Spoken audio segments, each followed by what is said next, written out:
नमस्कार। आज एक बहुत ही ज़रूरी सवाल पर बात करते हैं। क्या भारत अपने ही टैलेंट को उसकी कीमत के आधार पर सिस्टम से बाहर कर रहा है? मतलब क्या महंगी पढ़ाई की वजह से हमारे प्रतिभाशाली छात्र पीछे छूट रहे हैं? आइए इसी को ज़रा आंकड़ों और असलियत के साथ समझते हैं। तो चलिए सबसे पहले कुछ आंकड़ों पर ही नजर डालते हैं। हर साल आप सोचिए लगभग 1.5 करोड़ छात्र हायर एजुकेशन की दौड़ में शामिल होते हैं। 1.5 करोड़।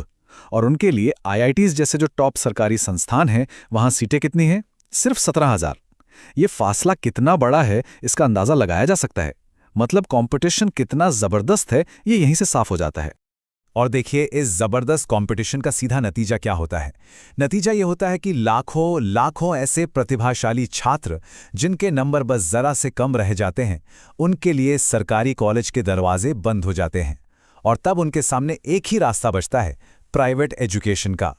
और हाँ, ये नहीं सोचना चाहिए कि ये कहानी सिर्फ इंजीनियरिंग या मेडिकल की है। नहीं, ये समस्या कहीं ज्यादा बड़ी है। चाहे वो एआई और डेटा साइंस हो, बायोटेक्नोलॉजी हो, डिजाइन हो, कानून हो या फिर पायलट ट्रेनिंग जैसा कोई और फील्ड, हर जगह कहानी लगभग एक जैसी ही है। सरकारी सीटें मुट्ठी भर और प्राइवेट का रास्ता बेहद महंगा। तो अब हम आते हैं इस कहानी के उस हिस्से पर जहां एक सपने की कीमत चुकानी पड़ती है और कई बार ये कीमत बहुत बहुत ज्यादा होती है। अच्छा, अब जरा इन नंबर्स को देखिए। प्राइवेट इंजीनियरिंग की बात करें तो सालाना फीस 1 से 3 लाख रुपए। मेडिकल में यही आंकड़ा सीधा 10 से 25 लाख रुपए हर साल। और अगर पायलट ट्रेनिंग की बात करें तो कुल खर्चा 40 से 50 लाख रुपए तक पहुंच सकता है। सोचिए ये कितनी बड़ी रकमें हैं। और यहीं पर वो सबसे बड़ा सवाल खड़ा होता है जो हमें सोचने पर मजबूर करता है कि अगर कोई छात्र बहुत प्रतिभाशाली है, बहुत होनहार है, लेकिन उसका परिवार आर्थिक रूप से उतना मजबूत नहीं है, तो सच में उसके लिए इनमें से कितने दरवाजे असल में खुले हैं? पता है, इसी को कहते हैं इकोनॉमिक फिल्टर। यानी एक ऐसा फिल्टर, एक ऐसी छन्नी जो सिर्फ टैलेंट या मेरिट नहीं देखती, ये देखती है कि छात्र का परिवार फीस भर सकता है या नहीं। मतलब शिक्षा तक पहुंच सिर्फ योग्यता से नहीं बल्कि पैसे से तय होने लगती है। आइए इसे एक छोटे से उदाहरण से समझते हैं। सोचिए एक बहुत ही होनहार स्टूडेंट है जिसका सपना है डॉक्टर बनना। वो दिन रात मेहनत करता है पर सरकारी मेडिकल सीट बस कुछ ही नंबरों से चूक जाता है। अब उसके सामने प्राइवेट कॉलेज का ऑप्शन है जिसकी कुल फीस है लगभग 1 करोड़ रुपए।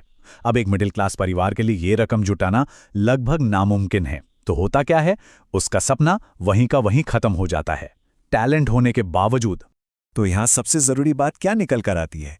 यही कि असली फिल्टर टैलेंट नहीं है, असली फिल्टर तो परिवार की इनकम बन गई है।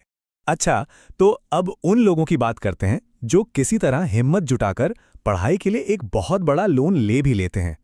तो फिर क्या होता है? इस फैसले का उनके भविष्य पर क्या असर पड़ता है? ये चार्ट इस कहानी को बिल्कुल साफ कर देता है। देखिए, लगभग 70% छात्र सिर्फ और सिर्फ लोन चुकाने के दबाव में एक स्टेबल, एक सुरक्षित नौकरी चुन लेते हैं। रिसर्च, पीएचडी या अपना कोई स्टार्टअप शुरू करना, इन सब जोखिम भरे रास्तों पर जाने की हिम्मत बहुत कम लोग कर पाते हैं। असल में होता यह है कि स्टूडेंट के मन में एक लगातार संघर्ष चलता रहता है। एक तरफ उसकी अपनी महत्वाकांक्षा है कि रिसर्च करें, कुछ नया बनाएं, कोई नया वेंचर शुरू करें, और दूसरी तरफ है लोन का दबाव जो कहता है नहीं, नौकरी की सुरक्षा देखो, ज्यादा से ज्यादा इनकम पर ध्यान दो ताकि ईएमआई टाइम पे भर सको। और पता है, यहीं से वो ब्रेन ड्रेन वाली बात भी सामने आती है। जब किसी टैलेंटेड स्टूडेंट को भारत में लाखों रुपए खर्च करने के बजाय विदेश में स्कॉलरशिप के साथ पढ़ने का मौका मिलता है, तो उसका बाहर जाने का फैसला कोई इमोशनल फैसला नहीं होता। वो एक पूरी तरह से लॉजिकल, एक रैशनल डिसीजन होता है। लेकिन इस पूरी कहानी का जो सबसे बड़ा नुकसान है ना, वो शायद हमें दिखाई ही नहीं देता। वो है वो अदृश्य नुकसान, उस टैलेंट का जिसे हम कभी देख ही नहीं पाते। ये एक बहुत गहरी बात है, जरा सोचिएगा। हम हमेशा उन्हीं छात्रों को देखते हैं जो सफल हो जाते हैं, जो कहीं पहुंच जाते हैं। लेकिन उनका क्या? उन अनगिनत लोगों का क्या जिन्होंने पैसे की तंगी की वजह से अपने सपनों को शुरू होने से पहले ही छोड़ दिया? कभी सोचा है कि हमने कितने साइंटिस्ट्स, कितने इनोवेटर्स और कितने रिसर्चर्स सिर्फ इस इकोनॉमिक फिल्टर की वजह से शुरू होने से पहले ही खो दिए? ये एक ऐसा नुकसान है जिसका हम शायद अंदाजा भी नहीं लगा सकते। तो शायद हम अब तक गलत सवाल ही पूछ रहे हैं। मुद्दा ये नहीं है कि प्राइवेट कॉलेज अच्छे हैं या बुरे। असली और सही सवाल ये है कि क्या कोई भी देश ये अफोर्ड कर सकता है कि उसका टैलेंट सिर्फ इस बात पर निर्भर करे कि किसके पास कितना पैसा है? क्योंकि एक बात समझनी होगी, 21वीं सदी में सबसे मजबूत देश वो नहीं होंगे जिनकी आबादी सबसे ज्यादा है, बल्कि वो होंगे जो अपनी आबादी को इनोवेशन में बदल सकते हैं। और इस